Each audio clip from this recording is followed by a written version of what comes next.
All right, so that was an awesome, fun way for us to review. Hope you guys are excited what we're moving on to next. So, in full summary, the hemodynamics of shock, we're just going to run through this real quick. So, hypovolemic shock, we have a rapid decrease in the CVP because there's a rapid volume loss. So that volume, that preload is rapidly decreasing. We're going to have a decrease in the cardiac output, but an increase in the systemic vascular resistance because the body's trying to compensate for that volume loss. Cardiogenic shock, we're going to have an increase in the preload. We're going to have a rapid decrease in the cardiac output and the cardiac index because there's a pump problem going on. And then another increase in the systemic vascular resistance. With obstructive shock, who can name some obstructive shock? Cardiac tamponade, pulmonary embolism, very good. Okay, so with this obstruction, we end up with an increase in the CVP, we end up with a decrease in the cardiac output and the cardiac index, and another increase in the systemic vascular resistance. Now, distributive shock. What are some distributive shock? Our favorite is septic shock, neurogenic shock, anaphylactic shock. With those, we'll have a low to normal CVP, depending on where on the curve you are. We'll end up with a normal to high cardiac output, cardiac index. But what's characteristic, just as we covered in that Kahoot quiz, is that rapid drop in the systemic vascular resistance. So there's that dilation and leakiness that's happening if you're talking about septic shock. So, does anybody have any questions about shock before we move on to the therapies? Okay, moving on. So, vasopressor therapies. What's our first one? So, our first one is norepinephrine, otherwise known as Levophed or Levo for short. You might have heard it used on the unit. Has anybody used Levo? Good, okay. So you're a little bit familiar with it. So our receptors that we're going to be, that norepinephrine is going to be targeting are the alpha-1 and beta-1. So we look over here to our board here. We'll see, I've drawn a heart here. We have the beta-1 receptors here, which are targeting the SA node and the AV node. Helps with that contractility as well. So we have the inotropic and the chronotropic capabilities from the beta-1. Beta-2 vasodilates, so I've drawn that here in orange, and then over here in green, we have the alpha-1, which vasoconstricts peripherally. So over here, we've got the norepinephrine, and as we just said, it's a vasoconstrictor, so it's got that alpha-1 going on, and it's got some beta-1. So, how is this going to present clinically? With knowing that it targets alpha-1 and beta-1, are we going to have an increase or decrease in the CVP? Probably not much of anything. Cardiac output, cardiac index, because that beta-1, we're going to have a mild increase. How about systemic vascular resistance with alpha? That's going to be a rapid increase. Good. So let's go back to our presentation over here. So norepinephrine, with that alpha-1 and beta-1, it's going to be a potent vasoconstrictor. It's also going to have that slight inotropic use, so it does have a little bit of that contractility involved. Its dosing, we begin at 4 mics per minute, with a max of 30 mics per minute here at this institution, but it varies from institution to institution. Now, something important to keep in mind with all of the vasopressor therapies that are being used is that you have to stick to your parameters that are given by the physician. Now, those parameters are going to be these very numbers right here that we've been talking about, the CVP, the cardiac index, the systemic vascular resistance, or even the MAP, or the mean arterial pressure.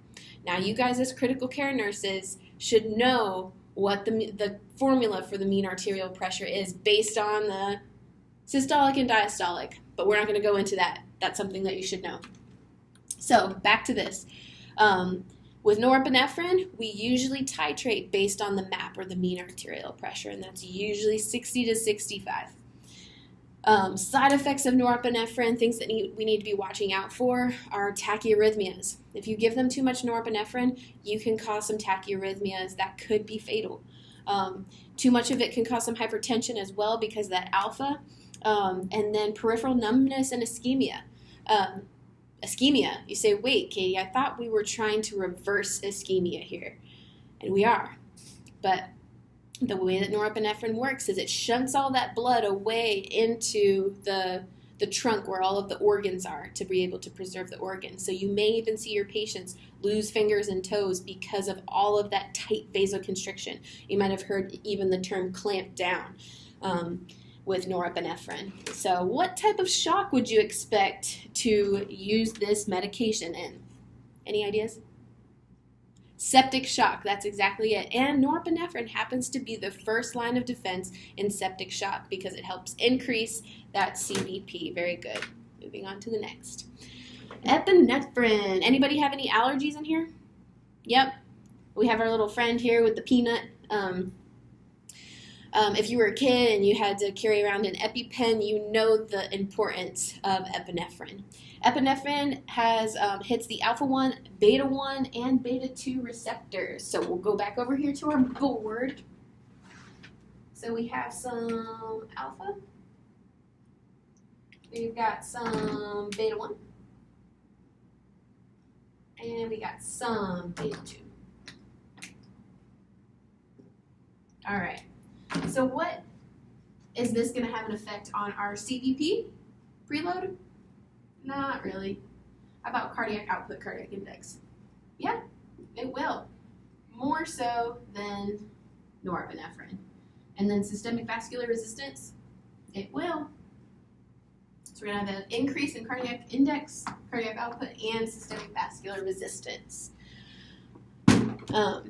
So what are the primary uses for epinephrine? Like I said, allergic reactions. We use this a lot in allergic reactions. It's a great vasoconstrictor, bronchodilator. In addition, it's used in cardiac arrest. How many of you guys have been in a code? Yeah. We use this IV push in codes, 1 milligram IV push every 2 to 3 minutes. We know that from ACLS. Using epinephrine in a drip, here at this institution, we begin at 1 to 10 mics per minute. Again, that varies clinically and from institution to institution. Just be sure to follow your physician's parameters and your institution's policy. Side effects, again, we can cause some tachyarrhythmias here. We need to be careful of some shortness of breath. And then anxiety, diaphoresis, and restlessness. You got to think about this, guys, that we're giving them adrenaline straight into their bloodstream. And what do we do in that fight or flight response system? We sweat, we get anxiety, we get anxious, and we get restless. So we have to keep those things in mind. What type of shock would you expect to use this medication in? We kind of already talked about it, but good. Anaphylactic shock because of the allergy. Very good. All right, so phenylephrine is our next one. Otherwise known as neosynephrine or neo for short. Now this one, the only receptor it hits is alpha-1. So we're going to go back over here to our board. Phenylephrine is pure alpha. Nothing else. And with that being said, what is that going to do to our hemodynamics? What's it going to do to our CVP? Anything? No. How about cardiac output, cardiac index? Anything there? Probably not too much. But the systemic vascular resistance, yeah, this is going to increase it for sure. All right. So back over here. Our primary uses for phenylephrine is for vasoconstriction. We've got our little boa constrictor crushing our bus here in the picture, but it's rapid acting. It starts acting within seconds. Side effects that we need to be careful of, bradycardia and hypertension. Dosing can vary from institution to institution. Again, here we titrate by 2 per minute, but again, it depends clinically and again on your institution. So what type of shock would you expect to use this medication? Shock, septic shock? Maybe, yeah. But remember, we like to use norepinephrine first for septic shock. But neurogenic shock, yes. And why a neurogenic shock? Because remember, with neurogenic shock, you have a loss in vasomotor tone, and so you're just completely vasodilated, and you need help with that. So a pure alpha would be great for a neurogenic shock.